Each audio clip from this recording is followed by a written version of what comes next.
Yeah, let's hold off on the panic for a sec, shall we? So, the new year's coming up, well, 2024 to be exact, and if you're watching this in the future, this might apply to you. Anyways, as many of us do, we always create high expectations for ourselves in the new year. I am guilty of this as well, but that isn't always a good thing.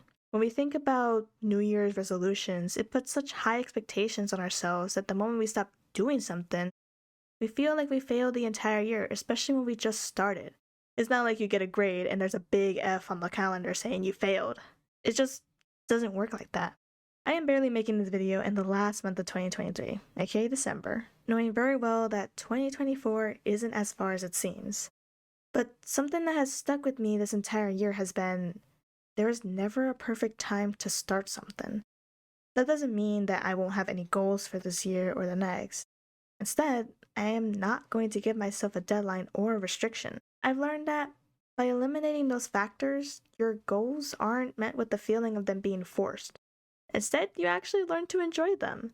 The other is just not saying what you're going to do next. Now, I should take this as my own advice, but I love to talk about what I'm doing because I'm always excited and won't shut up about it. So leave me alone. But essentially, you just want the element of surprise for people if they don't expect it. It feels more rewarding that they see the changes for themselves rather than you telling them something that you're going to do and not reaching their expectation of your goal. That's life without a little confetti, you know? Moving on. This year has been a lot. Not in a bad way, though. I mean, I learned a lot. I learned more about myself and about what I want to do rather than ensuring I reach a certain milestone.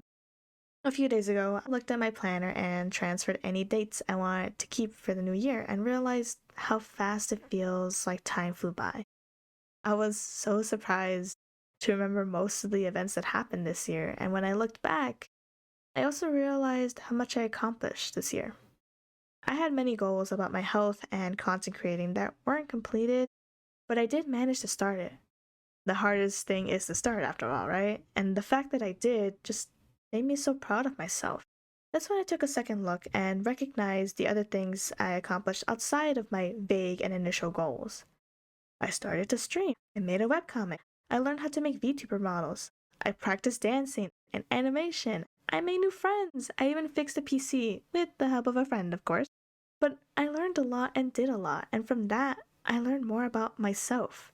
I learned how insanely obsessed I am with anything romance related. I learned how horrible I am at video games, but I enjoy them. I learned how I can do the craziest challenges for myself despite not having previous experiences on it. But I also learned how to take care of myself and how everything doesn't move at a constant rate.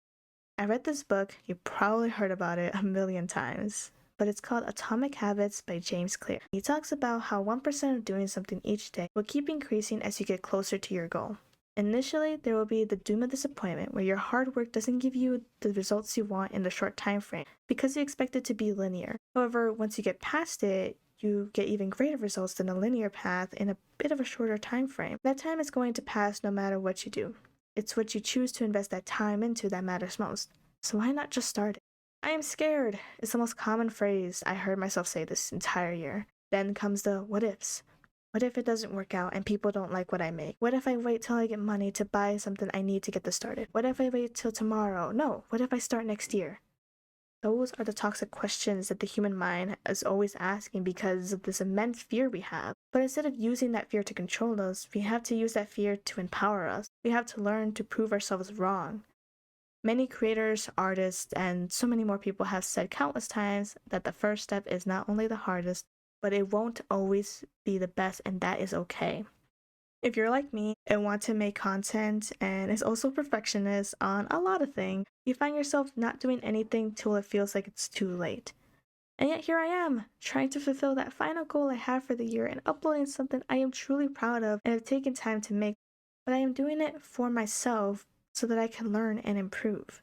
Everything we do is an improvement. Every day we live, we create a new version of ourselves. We will never be the same exact person as the day before because we have gained one extra day of experience.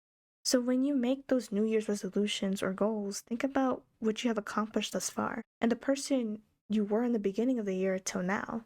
Think about the person you want to become rather than the goal you want to accomplish because The person will ultimately last longer than the goal, especially since the goal is only a small direction to guide you rather than to define you. But most importantly, learn to invest in yourself first and foremost. Self-care is not being selfish, because how can you take care of others if you don't know how to take care of yourself first? Thank you so much for watching this video. This isn't normally the content I make or plan on making, but I made this mainly as a self-reflection for myself on this past year and as a way to help guide where I want to go for the new year and my life overall. If you'd like to follow me and check out my other content, feel free to check the links in my description and consider subscribing. Thank you again and have a great day. Bye bye.